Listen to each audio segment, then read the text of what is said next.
여기는 한 스튜디오.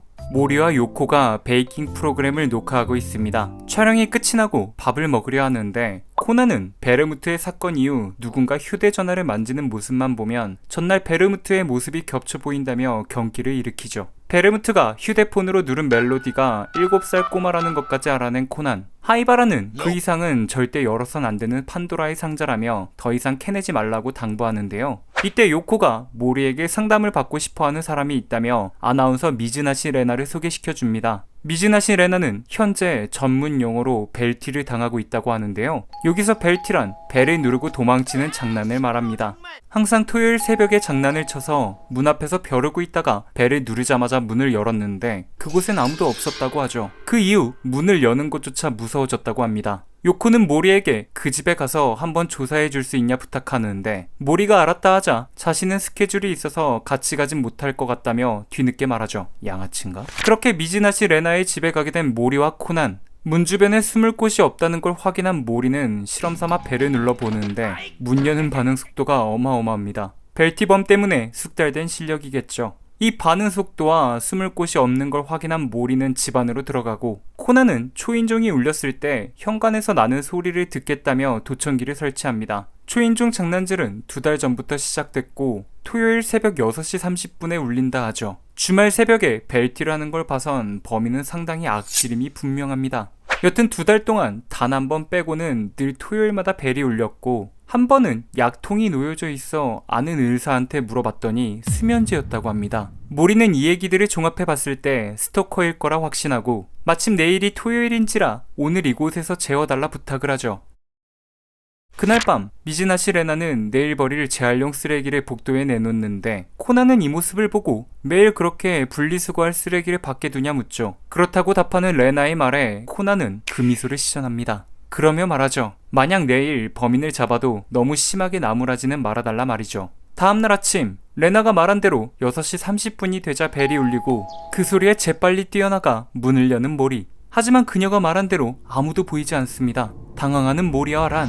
이에 코나는 없는 것 같아 보이지만 이 분리수거 쓰레기 뒤에 숨어 있다고 말합니다. 그리고 분리수거 쓰레기 뒤를 살펴보는데 그렇습니다. 범인은 다 큰 성인이 아닌 꼬마였기 때문에 이 작은 쓰레기 더미 뒤에 숨을 수 있었고 레나도 꼬마라고는 상상을 못했기 때문에 지금껏 뒤편까지는 살펴보지 않았었던 겁니다. 모리는 꼬마에게 왜 그랬냐 묻는데 꼬마는 아무 말도 하지 않죠. 내 녀석이 따끔한 맛을 봐야 입을 열겠냐며 경찰서에 가자는 모리. 이때 코나는 벨을 누른 건 아마도 미즈나시 레나를 깨우기 위해서일 거라고 말합니다. 7시 아침 생방송에 어느 순간 미즈나시 레나의 모습이 보이지 않게 된 걸 본 꼬마는 미즈나시 레나가 늦잠을 자서 못 나온다고 생각했던 거죠. 수면제를 두고 간 이유도 전날에 푹 자고 아침 일찍 일어나 7시 방송에 늦지 말라는 의미였다고 합니다. 레나는 꼬마에게 다가가 왜 이런 짓을 했냐 묻는데 꼬마는 미즈나시 레나가 작년 교통사고로 돌아가신 엄마를 닮아서라고 말합니다. 상황을 정리하면 작년 꼬마의 어머니가 돌아가셨고 우연히 TV에서 닮은 아나운서를 발견한 거죠. 그렇게 아침 뉴스를 챙겨보던 꼬마는 어느 순간 미즈나시 레나가 나오지 않자 늦잠을 자 안 나오는 줄 알고 6시 반에 벨을 눌러 깨워주려 했던 겁니다. 사실 미즈나시 레나는 아침 뉴스에서 저녁 뉴스로 시간대가 바뀌었을 뿐이었죠. 이를 모른 꼬마의 오해에서 비롯된 사건이었습니다. 가슴 아픈 사연이지만 이렇게 계속 행동하면 나도 그렇고 하늘에 계신 어머니가 얼마나 걱정하겠냐며 다시는 이곳에 오지 말라 말하는 레나. 꼬마는 알겠다 말하고 인사하고 떠나는데 그 뒷모습을 보며 레나는 눈물을 훔칩니다. 자신도 옛날에 저만한 나이에 남동생이 있었는데 갑자기 떠올랐다고 하네요. 그렇게 사건을 해결하고 집으로 돌아가는 코난. 그런데 가는 도중 설치한 도청기를 챙기지 않은 게 생각나죠. 이때 우연히 껌에 붙인 도청기가 떨어져 나가며 미즈나시 레나의 구두에 붙게 되고 그녀의 휴대폰 전원 소리가 들려오는데 7살 꼬마 멜로디입니다. 코나는 당황하고 소리에 좀 더 귀를 기울여 보는데 문제가 생겨 휴대폰을 끄고 있었다 말하곤 그분께도 방금 메일을 보냈다 말하죠. 그리고 전화 상대의 이름을 부르는데 진.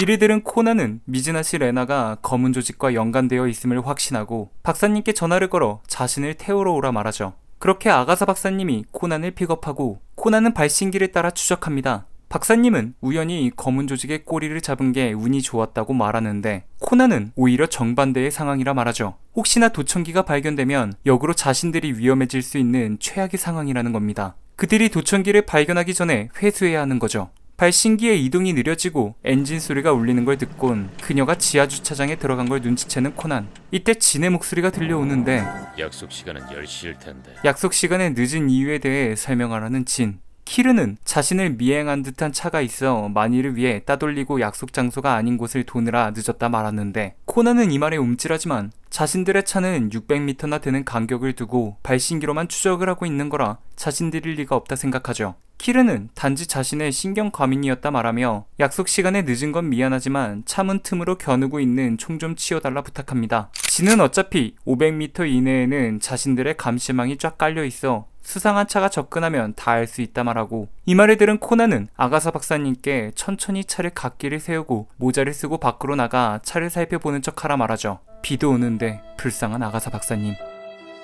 여튼 키르는 진에게 에디피라는 장소에서 13시에 자신이 인터뷰할 DJ를 정해진 위치로만 유도하면 되는 거냐 묻는데 키완티와 코른이라 불리는 조직원도 나타나 그곳으로만 끌고 오면 나머지는 자신들이 알아서 한다 말하죠. 코난은 새로운 검은 조직원들이 무더기로 나오자 당황해하고 설상가상 거기에 베르무트의 음성까지 추가됩니다. 코난은 하이바라에게 DJ는 누구고 에디피라는 장소는 또 어디인지 아냐 묻는데 하이바라는 잘은 모르겠지만 피는 주차장 아니면 공원일 거라 대답하죠. 코난은 뒤이어 키르, 키안티, 코른이라는 녀석을 아냐 묻고 키르는 기억이 없지만 키안티와 코른은 뛰어난 저격수들이라 알려줍니다. 그러며 설마 그 두 사람도 이곳에 있는 거냐 묻는데 코난은 사뿐히 이를 쌩까고 직접 찾아 나가 보려 합니다. 발신기의 위치를 봤을 때 북북서로 580 전방의 지하주차장. 어느 건물인지 파악한 코난은 차에서 내리는데 누군가 코난의 머리에 총을 겨누며 나타나죠. 검은 조직인가? 하고 놀라는데 FBI의 조디입니다. 자신들도 미즈나시 레나를 주목하고 있었는데 모리 탐정과 코난이 그 집으로 들어가 벨티 사건을 해결하는 걸 보곤 감시를 해제하려는 찰나 코난이 사색이 된 얼굴로 그녀의 집으로 돌아가는 걸 보곤 미즈나시 레나를 따라갔다 하죠. 아까 레나가 미행당하고 있던 느낌은 다름 아닌 조디였던 겁니다. 그녀가 의심하는 것 같자 조디는 미행을 그만두고 그 근처에서 대기를 하고 있었던 상태죠.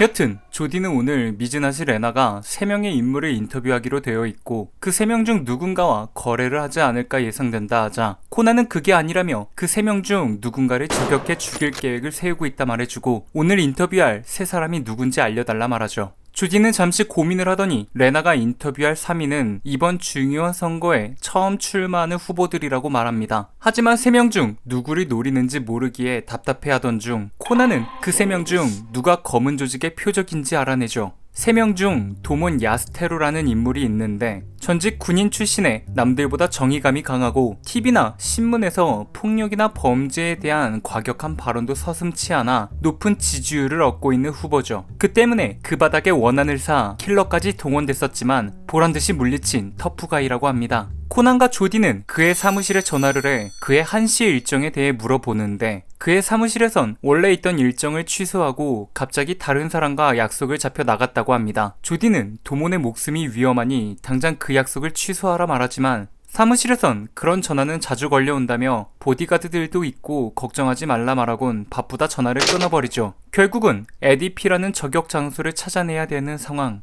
이때 란에게 전화가 오고 아까 그렇게 전화를 그냥 끊어버리면 어떡하냐고 화를 내는 란. 그러며 옆에 있는 아가사 박사님 좀 바꿔달라 말합니다. 코난은 뒷수습을 어떻게 하려는지 관람차 탈 차례가 됐다며 또 한번 전화를 끊어버리고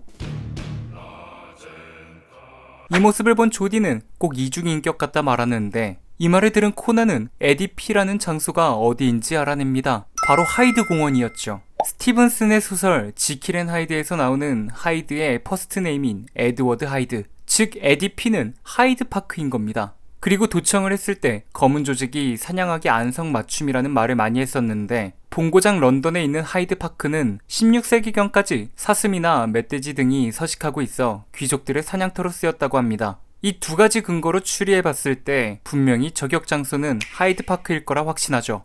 여기는 하이드 공원. 코난의 예상대로 검은 조직이 이곳에서 암살 준비를 하고 있습니다. 이때 베르문트는 코난과 조디를 발견하고 당황해하죠. 한편 미즈나시 레나는 도몬과의 인터뷰를 진행하고 있습니다. 레나는 도몬에게 저기 있는 벤치에 앉아 남은 인터뷰를 진행하자 말하며 저격 장소인 벤치로 가려 하는데 도몬의 팬이라며 악수를 요청하는 시민. 보디가드들은 가로막지만 그는 괜찮다며 악수를 하러 다가갑니다. 코르는 당장 머리에 구멍을 뚫어버릴 수 있다 말하지만 진은 주변에 양들이 많다며 처음 계획했던 대로 DJ가 벤치에 앉는 순간까지 기다리라 말하죠. 하지만 그를 알아본 시민들은 더욱 몰려들고 코난과 조디도 이 모습을 보곤 도몬을 찾아냅니다. 도몬을 찾아내긴 했지만 섣불리 다가갔다간 검은 조직이 무슨 짓을 할지 모르는 상황. 혹여나 라이플을 난사해 구경꾼들까지 위험해질 수도 있습니다. 코난은 저격수의 위치를 파악하고 주변을 살펴보더니 조디에게 권총을 갖고 있냐 묻습니다. 조디가 가지고 있다 말하자 소음기를 끼고 자신이 말하는 곳을 향해 맞춰달라 하죠. 한편 시민들과의 인사는 여기까지 하고 슬슬 인터뷰를 진행하자며 다시 벤치로 유인하는 레나. 이때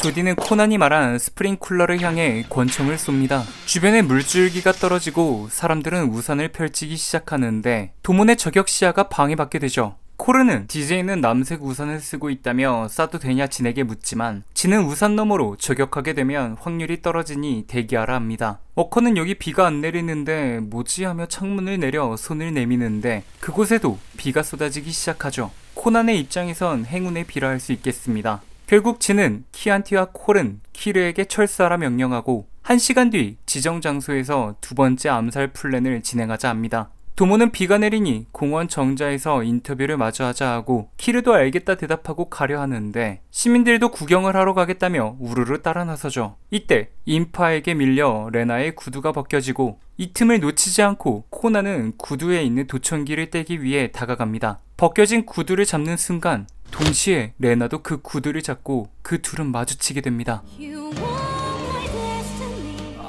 이게 아니지. 조디는 혹시나 일어날 상황에 권총을 장전하고 레나는 코난 몸에 손을 대며 날 쫓아왔냐고 질문을 던지죠. 코난은 우연히 왔다 대답하는데 떨어진 구두를 신으며 덕분에 구두를 건졌다며 고맙다 인사하곤 PD에게 갑자기 목이 잠겨 다른 리포터를 써달라 부탁하곤 자리를 떠납니다. 코난도 일행에게 돌아와 도청기를 회수하지 못했다 말하고 하이바라와 박사님은 신발에 뭐가 붙어 있었네요 말하며 떼어내 회수했으면 되는 거 아니었냐 말을 하죠. 코난도 떼려면 얼마든지 뗄 수 있었는데 레나의 분위기가 묘하게 이상해서 그럴 수 없었다 말합니다. 조디는 오히려 계속 추적할 수 있게 됐으니 좋게 생각하자 하고 박사님과 하이바라는 집으로 돌아가라 말하곤 코난과 조디는 FBI 차를 타고 추적을 이어갑니다. 하이바라는 떠나면서 너의 목표는 도청기 회수라며 괜한 호기심과 정의감 때문에 모든 걸 잃지 말라 주의를 주죠. 차에 올라타 제임스와 인사를 하는 코난. 펜더카 사건 때 마주치긴 했지만 그가 FBI였다는 사실을 오늘에서야 알게 됩니다.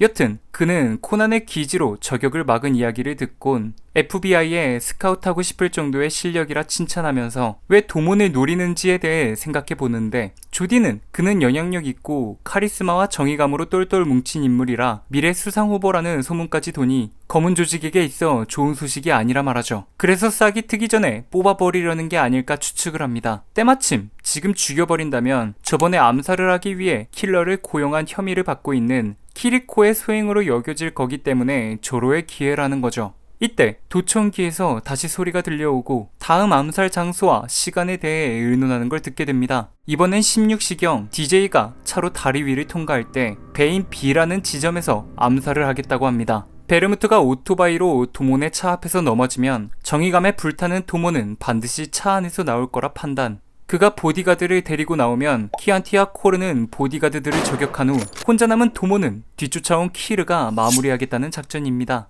이 말을 들은 키안티는 너 같은 유명 여배우가 얼굴을 내비치는 게 말이 되냐 묻지만 키리코로 변장한 얼굴을 보여주며 이 얼굴을 비치면 문제없다 말하죠. 키리코는 앞서 설명했지만 도몬에게 킬러까지 보냈던 인물입니다. 여튼 조직원들은 각자의 위치를 배정받고 이동하기 시작하는데 베르무트가 떠나기 전 키르를 부르며 키르. 오토바이를 2번 두들기곤 너 혹시 이건 아니겠지? 라는 의문의 말을 던지죠. 키르는 그럴 리가 있겠냐며 받아치고 그 말을 들은 베르무트는 떠나며 이 암살극은 왠지 불길한 예감이 든다 말하죠. 아마도 아까 사신을 봤기 때문일 거라 생각합니다.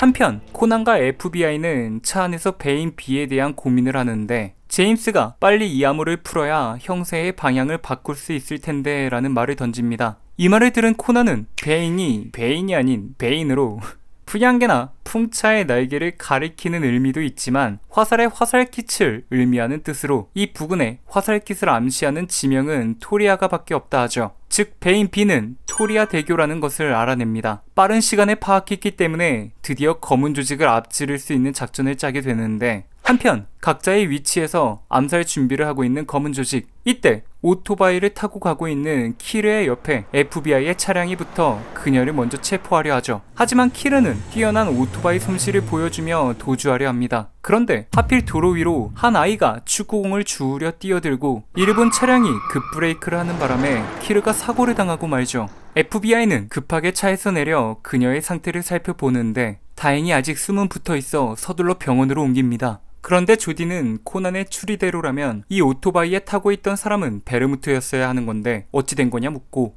코난은 이곳이 발신기의 위치와 상당히 떨어져 있어서 틀림없다 생각했는데 베르무트가 아니어서 당황합니다. 심지어 키르의 옷과 신발이 바뀌어 있죠. 그녀가 옷을 갈아입은 곳에 발신기가 붙은 부츠가 있다는 얘기가 됩니다. 한편 키안티는 빨리 죽이고 싶은데 언제까지 기다려야 하냐며 진을 보채고, 아직 키르에게 연락이 오지 않고 있으니 조금만 더 참으라 말하는 진. 그런데 키안티는 너의 전화 노이즈 소리가 너무 심해서 잘 안 들린다고 말합니다. 진은 이 말을 듣고 아까 키르와 전화를 할 때도 계속 노이즈가 꼈던 게 생각이 나 뒷자리에 있는 키르의 옷을 살펴보는데 키르의 구두에 붙어있는 도청기를 발견하죠. 이를 본 진은 모든 조직원들에게 무전을 합니다. 지금까지의 모든 계획은 없고 타겟을 변경하겠다. 변경된 타겟은 모리 탐정. 지금 당장 베이카가 5번지로 이동하라 명령합니다. 한편 이 사실을 모르는 코난 일행은 검은 조직원들이 베인 B에서 멀어지고 있다는 보고를 받고 발신기를 확인하는데 코난의 발신기 위치에서도 벗어나 신호가 잡히지 않죠. 타깃인 도문을 두고 어디 갈 리가 없을 텐데 의아해하던 찰나 코난은 생각을 하다 사색이 되며 그들이 어디 방향으로 이동했냐 물어봅니다. 조디는 토리아 4번가 교차로를 지나 하이드가 방향으로 가고 있다 말하는데, 이 말을 들은 코난은 경악하며 당장 베이카가로 차를 돌리라 말하죠. 자신이 붙인 도청기와 발신기가 들통났다는 겁니다. 검은 조직은 키르에게 발신기를 설치한 게 모리 탐정이라 생각한 거죠. 급하게 유턴을 하고 모리에게 전화를 걸어보지만 경마를 보는데 정신이 팔려 전화를 받지 않는 모리. 그런데 갑자기 잘 보고 있던 TV가 꺼집니다. 모리는 화를 내며 책상으로 가 이어폰으로 라디오 중계를 트는데 검은 조직의 저격 만환경 시야에 모리가 들어오죠. TV 안테나를 쏜 건 검은 조직이었고 TV가 나오지 않자 그들의 예상대로 모리가 저격 포인트에 얼굴을 내민 겁니다. 코르는 모리 귀에 이어폰이 꽂혀있다 진에게 말하고, 진은 아마도 키르에게 설치한 도청 장치를 듣고 있는 걸 거라 말하죠. 그리고 모리에게 물어볼 게 있다며 도청기를 꺼내 말을 겁니다. 진의 말은 당연히 모리가 아닌 코난이 듣게 되고, 이를 알지 못하는 진은 말을 계속해서 이어가는데 이 도청장치, 이전에 쉐리가 자신의 차에 설치했던 것과 너무나도 비슷한데 그녀와 무슨 관계냐 묻는 진. 그러며 10초 안에 이어폰에서 손을 떼고 위로 올리지 않으면 쏘겠다 말합니다. 그는 경마를 듣는 거기 때문에 손을 위로 올릴 리 없고 카운트는 시작되죠. 이때 코난이 모리 탐정 사무소 근처에 도착하고 FBI에게 뚜껑을 열라 하는 코난. 코난은 자동차 위로 올라가 모리 탐정 사무실을 향해 있는 힘껏 축구공을 찹니다. 창문이 깨지고 당황한 조직은 카운트를 멈추죠. 누구냐 화를 내며 창문을 여는 모리. 코난은 장난으로 축구공을 찼는데 실수로 너무 세게 찼다 말하고 머리를 긁으며 경마 결과에 대해 묻습니다. 도청기가 아닌 경마를 듣고 있었음을 알게 되지만 진은 꼬마와 모리 두 사람 모두 죽여버리라 명령하죠. 의심이 되는 인물은 싹부터 잘라야 한다는 겁니다. 베르무트는 확증도 없는데 경찰과 관계가 깊은 그를 죽이는 건 선을 넘는 거 아니냐 따지고, 그럼 베르무트에게 총을 겨누며 모리 탐정과 무슨 관계가 있냐 묻는 진. 그러며 어차피 이 도청기를 설치한 녀석은 경솔하게 지문을 남겨놨다 말하며 조사해보면 금세 누군지 알 수 있다 말하는데 진의 손에 들려있던 도청기가 박살이 납니다. 조직원들은 놀라며 총알이 날아온 방향을 살펴보는데 말도 안 되는 거리에서 총알이 날아왔다는 사실을 알게 되죠. 진은 급하게 저격 라이플을 빼서 총알이 날아온 빌딩을 쳐다보는데 아카이 슈이치, 아카이가 자신들을 조준하고 있음을 알게 됩니다. 아카이는 정확히 저격 만환경 렌즈를 꿰뚫어버리고 진에게도 두세 발의 총알을 맞추죠. 이로 인해 진은 이것이 FBI의 함정이라 판단하고 조직원들에게 후퇴하라 명령합니다.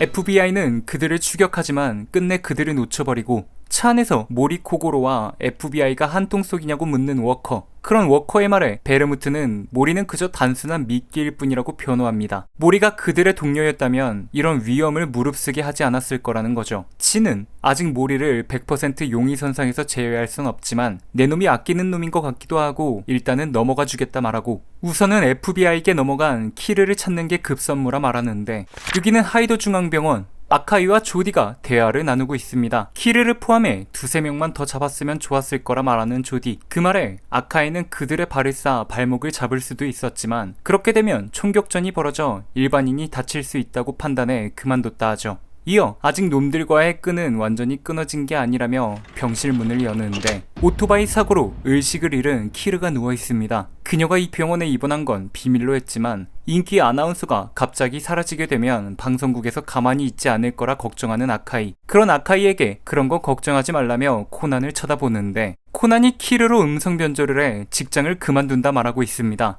대리 퇴직 현장을 목격한 아카이는 저 무서운 녀석은 누구냐 묻는데 조디는 자신이 좋아하는 탐정이라 답하며 이야기는 마무리됩니다. 이상 명탐정 코난 블랙 임팩트 시리즈 조직의 손이 닿는 순간이었습니다. 영상이 재밌었다면 구독과 좋아요 눌러주시면 감사하겠습니다.